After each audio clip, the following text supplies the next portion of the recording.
বিশ্ব বাণিজ্যের প্রায় ৯০% সম্পন্ন হয় সমুদ্রপথে। তাই একটি দেশের অর্থনীতি নির্ভর করে সেই দেশের সমুদ্র বন্দরের দক্ষতা ও গতির ওপর। তবে এক্ষেত্রে দক্ষিণ পূর্ব এশিয়ার দেশগুলোর মধ্যে বাংলাদেশের চট্টগ্রাম বন্দর সবচেয়ে পিছিয়ে আছে। বিস্তারিত রোকসানা রিমির প্রতিবেদনে। আন্তর্জাতিক বাণিজ্যে বিশ্বের ১ নম্বরের তালিকায় আছে সিঙ্গাপুর বন্দর। এটি বছরে ৪ কোটির বেশি কন্টেইনার হ্যান্ডলিং করে। পাশাপাশি জাহাজের গড় অবস্থানকাল মাত্র ১ থেকে ২ দিন। পুরোপুরি অটোমেশন সেবা দেয়া বন্দরটি পরিচালিত হয় সরকারি সংস্থার মাধ্যমে।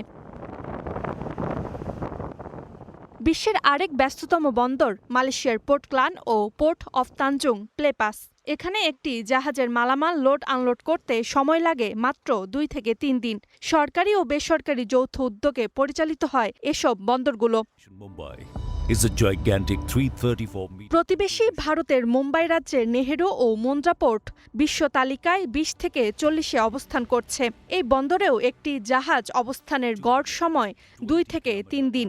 দেশটির আদানি ও সংযুক্ত আরব আমিরাতের ডিপি ওয়ার্ল্ড বন্দর দুটোর ব্যবস্থাপনার দায়িত্বে আছে।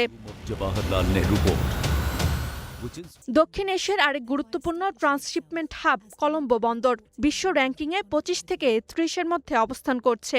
এখানেও জাহাজের গড় অবস্থানকাল ২ থেকে ৩ দিন। বন্দরটি সরকারি ও বিদেশি অংশীদারিত্বে পরিচালিত হয়। এদিকে পাকিস্তানের করাচি বন্দর বিশ্ব তালিকায় বাংলাদেশের চট্টগ্রাম বন্দর থেকে পিছনে থাকলেও জাহাজের গড় সময় মাত্র ৩ থেকে ৫ দিন। সরকারি ব্যবস্থাপনার পাশাপাশি চীনা বিনিয়োগে এই বন্দরে ৭,০০০ টন ক্ষমতা সম্পন্ন বড় জাহাজ ভিড়তে পারে।